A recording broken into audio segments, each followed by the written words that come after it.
है।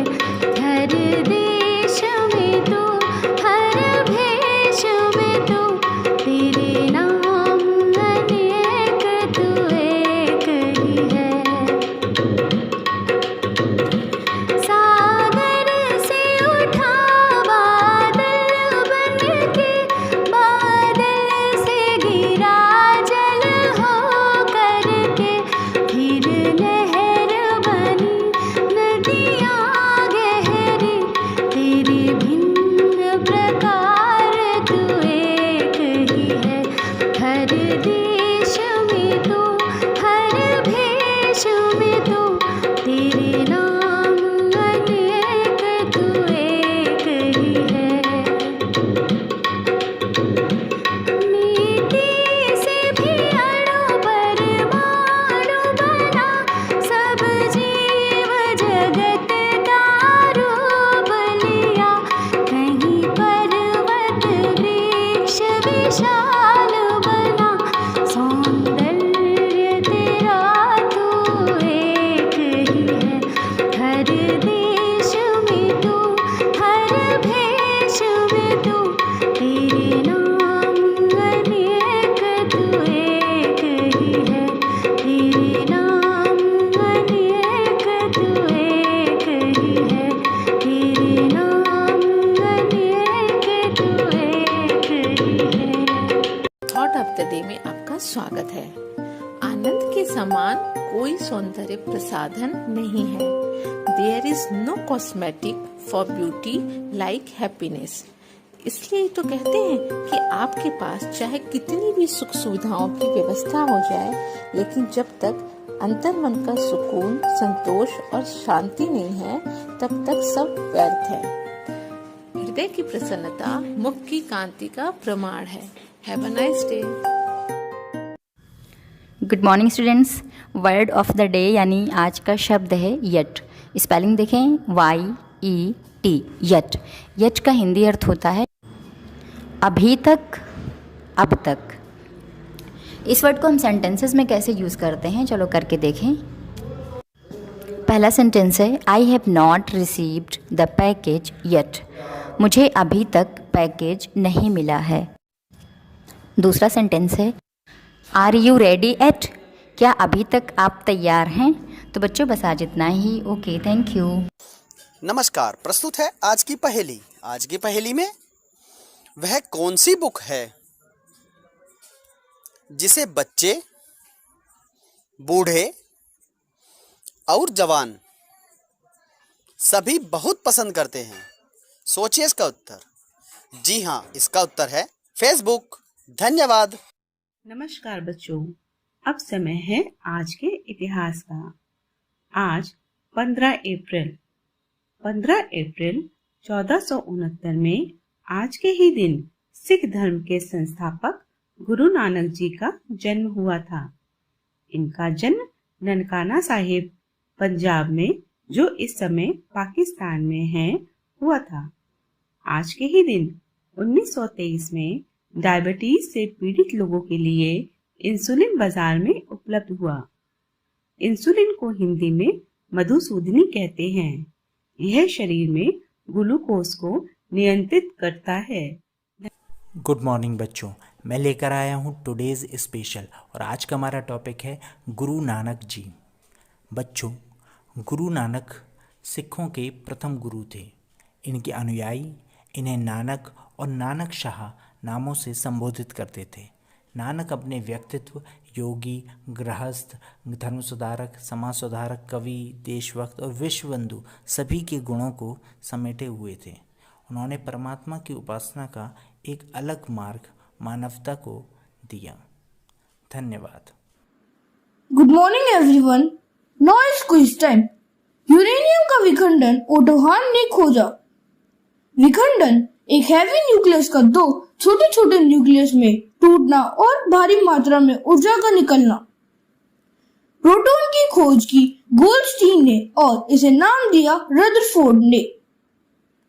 क्लोरीन को पहचाना शीले ने। क्लोरीन का उपयोग पानी में कीटाणु मारने के लिए किया जाता है। पोर्टलैंड सीमेंट से मिलवाया जोसेफ एस्परडीन ने। धन्यवाद। नमस्कार प्यारे बच्चों, आज के बाल गीत की श्रृंखला में हम आपके लिए लेके आए हैं अंगूर। आपको अंगूर बहुत अच्छे लगते हैं ना खाने में, तो आइए कविता गा लेते हैं। अंगूर सभी को भाता है, खुश होता जो खाता है। इसका स्वाद निराला है, करता मन को मतवाला है। अगर कुछ काम ना हो पाए तो अमन कहता अंगूर खट्टे हैं। तो बच्चों, अंगूर खट्टे कब होते हैं? जब हमारा कोई काम नहीं बनता। तो आइए अंगूर खट्टे ना होने पाए, इस बाल गीत का आप बहुत अच्छे से आनंद लीजिए और इसे याद कर लीजिए। तब तक के लिए नमस्कार, आपका दिन शुभ हो। गुड मॉर्निंग बच्चों, आज मैं आपके लिए लेकर आई हूँ एक बहुत ही मज़ेदार कहानी। आज की कहानी का शीर्षक है खंडहरों का शहर। एक बार बुरी आत्माओं ने भगवान से शिकायत की कि उनके साथ इतना बुरा व्यवहार क्यों किया जाता है। अच्छी आत्माएं इतने शानदार महल में रहती हैं और हम सब खंडहरों में। आखिर ये भेदभाव क्यों है, जबकि हम सब आप ही की तो संतान हैं। इस पर भगवान ने सभी अच्छी और बुरी आत्माओं को बुलाया और बोले, बुरी आत्माओं के अनुरोध पर मैंने एक निर्णय लिया है।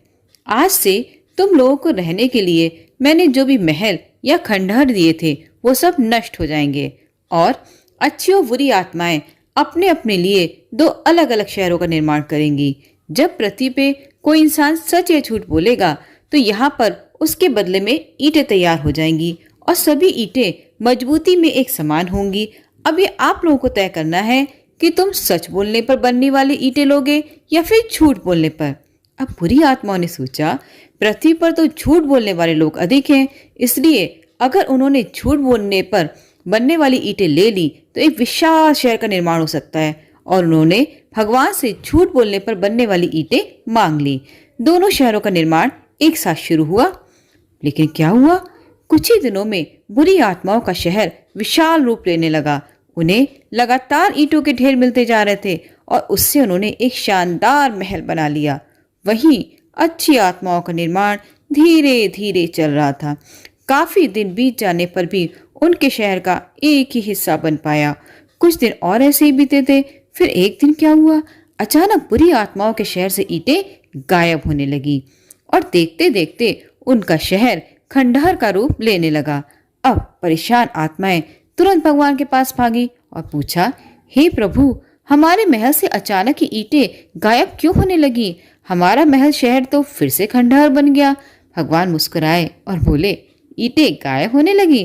अच्छा, लगता है जिन लोगों ने झूठ बोला था उनका झूठ पकड़ा गया और इसीलिए उनके झूठ बोलने से बनी ईंटें भी गायब हो गई।